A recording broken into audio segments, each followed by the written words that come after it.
suppose if you have a civil society organization that is able to push a particular agenda and is politically dominant, then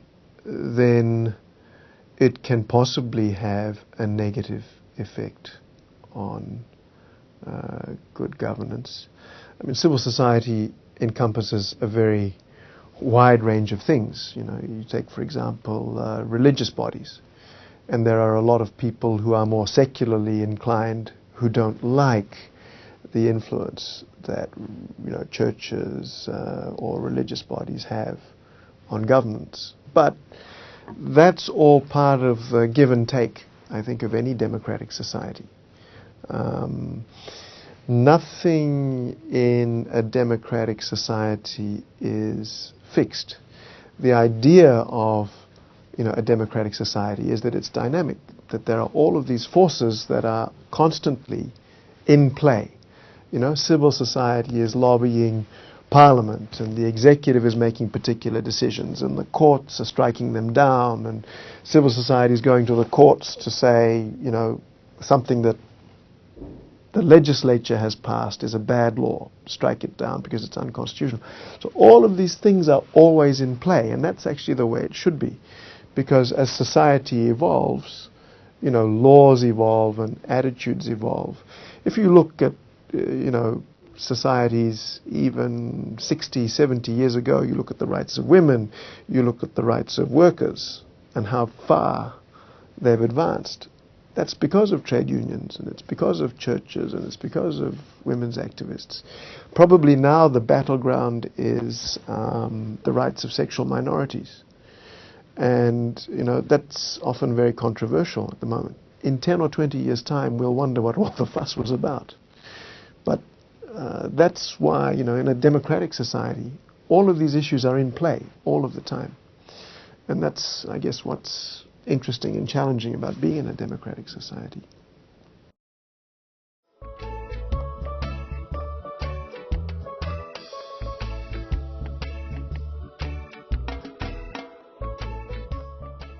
Certainly my experience is that it's everywhere.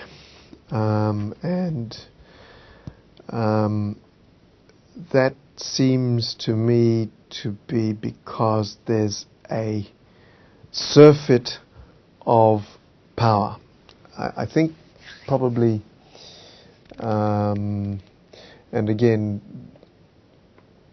you'd look at political models of government, you'd look at how involved government is in economies, how involved it is in societies, and there are always questions of whether you have too much governance, or too much government, I should say, because governance is different, too much government or too little government. It seems to me that one of the reasons why even we have military coups and why we have politicians who are clamoring to get into power is because government in Pacific societies has too much power, and societies and people and communities are no longer self-reliant. They're looking to the government to do everything for them. And so if you're looking to the government to do everything, whoever is in the government has power. They have patronage. And so the temptation to interfere is great because you have that power. And so you interfere in your own interests, perhaps because you want to give one of your relatives a good job, or you interfere because your political grouping, it suits your political grouping for, you know, a particular decision to be made that really ought to be made by an independent decision maker. If you go right back to the days of Adam Smith, I think Adam Smith said all governments should do is ensure public order, infrastructure, defense, and I think education. And government should stay out of everything else. Well, of course, Adam Smith was an arch-capitalist. I'm not quite sure that I'm in that camp, but it's really interesting when you think about the models of government.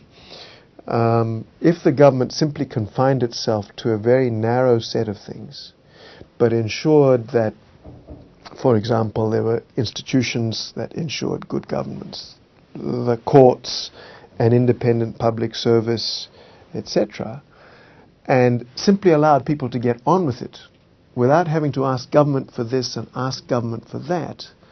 They simply got on with it. You'd probably disempower politicians and take away a lot of their motivation even for being in power, because I guess they'd lose the motivation to exercise power if they had a lot less of it.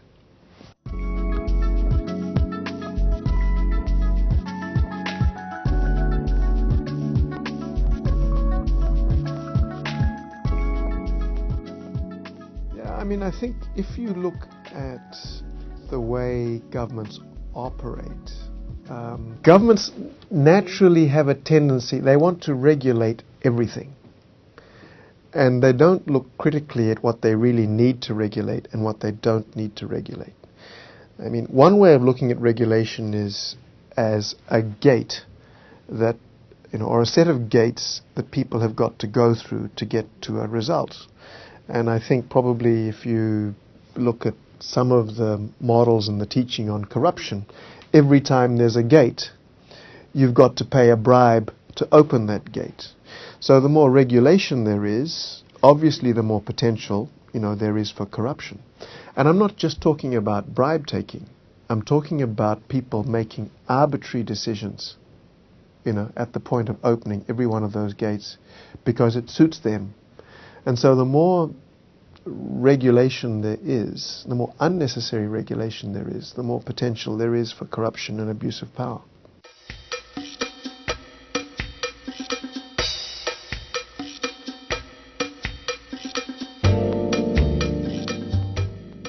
Well, I think we're in that position right now.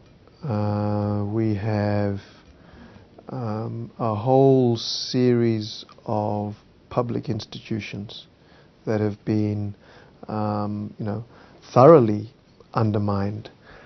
And if we ever get back to, a true democracy ruled by law, we're going to have to go back to, and we're going to have to restore truly independent institutions, a truly independent and fearless public service who can say to ministers, what you're doing is wrong. The police, the military, the judiciary, the central bank, these are all organizations that have got to act and exist independently and in everybody's interests, not just in the interests of any particular politician, who may be in power at the moment. So I think it's interesting. I actually said to a public servant the other day, you people are all becoming pocket Bainimarama's, and they're all getting very used to the idea of exercising power in an arbitrary way without being subject to scrutiny. I'll give you a little example. I don't know if you saw the other day in the news media a story about these, what are now called the zero kids. The kids in Lambasa who are all disqualified because they were accused of exam malpractice. And I've become involved in this. I've taken it to court for the kids. And essentially what happened was the Ministry of Education, on the basis of a couple of allegations, which it didn't properly investigate, simply said, you're all disqualified. I'm not giving you reasons why. I'm not giving you the opportunity to respond. I'm simply disqualifying you because I can.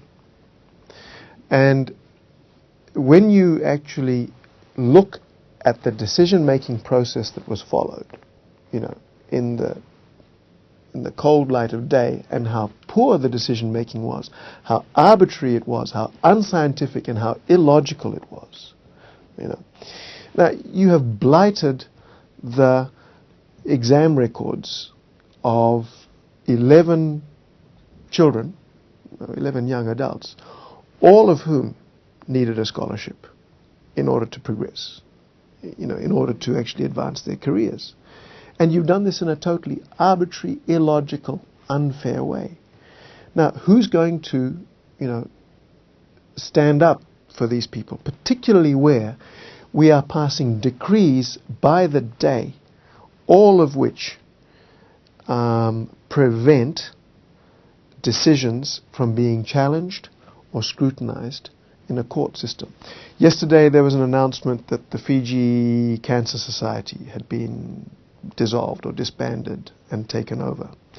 And how did that occur? It occurred because 3 days previously the government had enacted a decree which said the Minister for Justice can dissolve a charitable organization.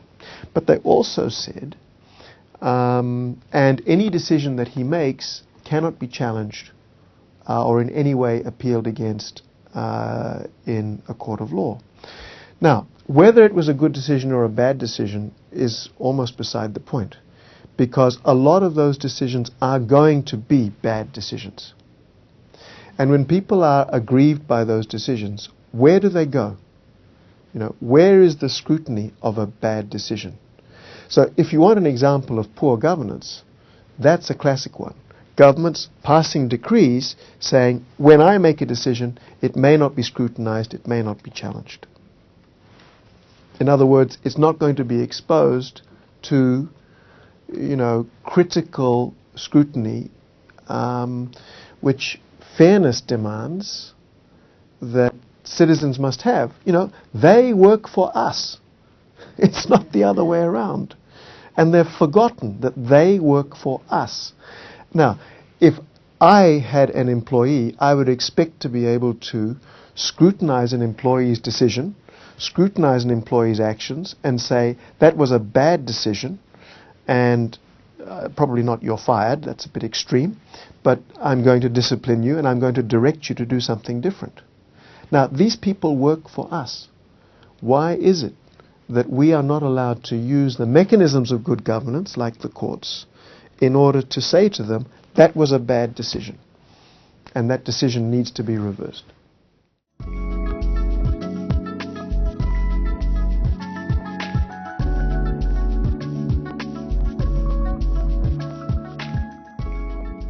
I think probably, again, you'll know the definition of corruption better than I do. I think back in the days when I was in Transparency International, I think it was abuse of entrusted power for personal gain. And I think probably the personal gain has fallen off a little bit because there's an acceptance of narrow corruption and broad corruption. And I think it's quite important that we don't confine ourselves to thinking about corruption as simply, the taking of bribes.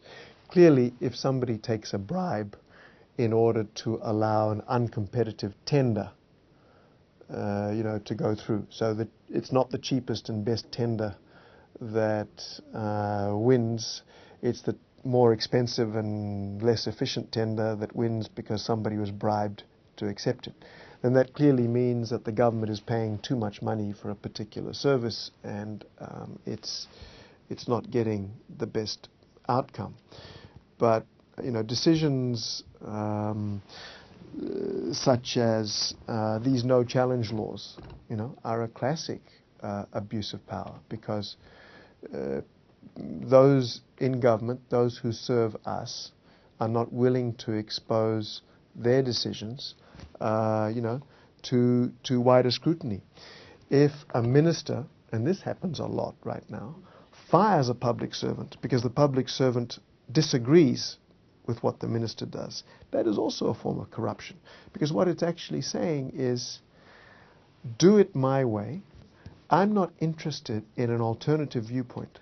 So that means that the public is deprived of the opportunity to have that other viewpoint aired, to see if in fact that other viewpoint is a better one. It involves a better way, of achieving an outcome that's in the public welfare. So what we actually have now is corruption that exists in a wide variety of ways. From a government that was allegedly here to clean up corruption. How is it that the Prime Minister and the Attorney General cannot tell the people what they earn? How can that possibly be, a transparent or accountable situation? And who is making the decision about what they earn? They're making that decision. They're not exposing that decision to the public to decide whether or not they're worth what they earn. So if ever there was a case of abusing entrusted power for personal gain, surely it's one that says, I reserve the right to decide by myself what the public pays me, and I'm not going to bother to tell the public.